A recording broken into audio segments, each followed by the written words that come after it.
welcome back to my film and TV channel. Hope you're all staying safe and well. And we're going over to Star Wars today, the latest instalment. Of course, it's been showing weekly, so it's not been able to binge watch this one.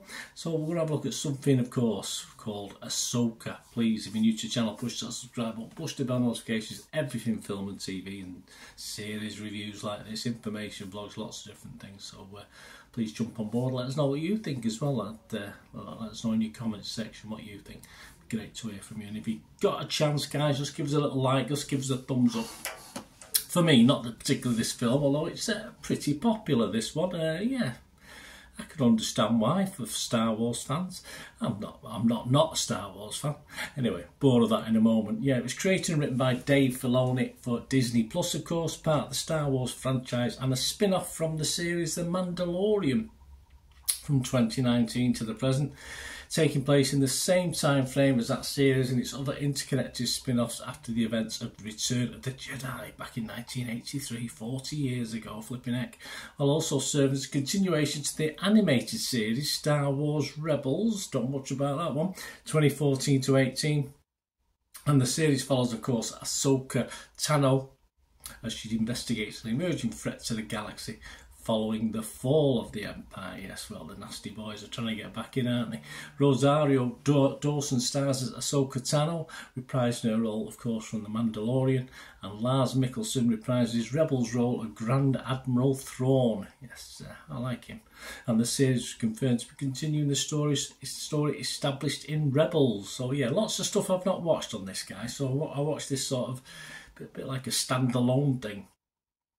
And it's 8 episodes, the first 2 premiered together, and it all concluded on October the 3rd. I'm recording this on October the 4th, so there you go. Any scores and comments are at that date. And the scores, let's have a quick look at the scores. We'll give you my little summation. Rotten Tomatoes critics, 88%, that's not bad. Rotten Tomatoes audience, 73%, not bad. Internet Movie Database, 56,000 scores and reviews left, 8 out of 10. That's not bad. Metacritic, the other site we'll look at, the critics, 68% with 25 critics, 17 positive, 8 mixed, and 0 negative, so that's good, isn't it? But the one that bucks the trend are the Metacritic users, the guys who use the site. Yeah, it's only coming out with 4.7 out of 10, so there's always going to find a bit of a quibble, aren't we? But that's a bit odd compared to the others. What did I think? Well, I thought this series, after a sluggish start, let's call it a sluggish start, the series does improve. There's a little bit of help bringing us up to date and stuff like that, but not a lot, certainly not to me anyway. The effects aren't always the best, but the adventure in this, I think, is, if you sit down with your kids like this sort of science fiction film, I think the adventure is generally a very, very good watch. I thought the bad guys were a bit weak. No one with for me, a real evil presence that made me want to boo at the screen. Although, of course, Thrawn is okay, he's fine, but I say a little bit down on the baddies for me.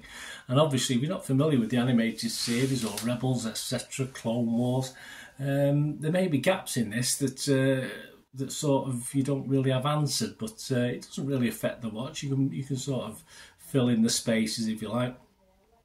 But there were characters appearing left, right and centre that I thought I should know, but I didn't know if I should or not, because so there's been a lot of Star Wars stuff, hasn't there? So names, etc. I get all confused. I'm very old now. I get very confused. So there were characters that came on the screen. I thought, well, I should know them. And some people were going, oh, that's such and such, but yeah, I struggled.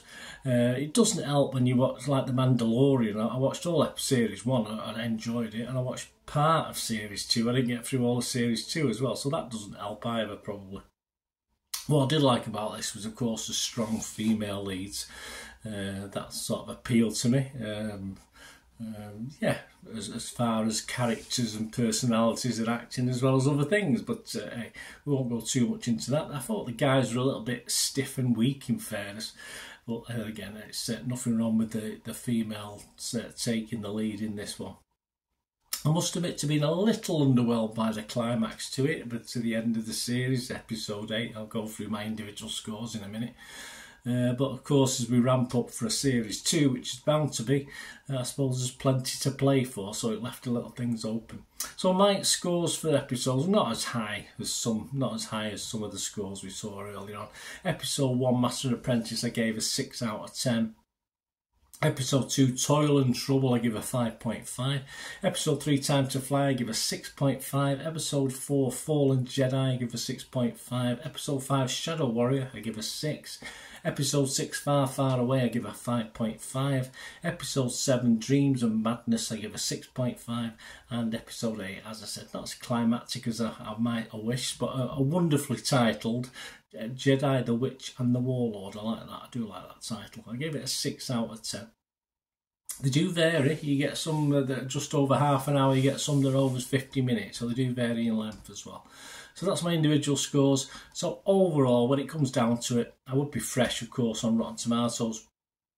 I'll be positive on Metacritic, and I'm going to give this, although it didn't get higher than 6.5. I think overall, the overall effort and the overall production of it, I'm just going to give an overall score of 6.5 out of 10. So not as high as some of them, but a little bit higher than Metacritic users. So at least I was higher than those. But let me know what you think, guys. It's great to hear from you.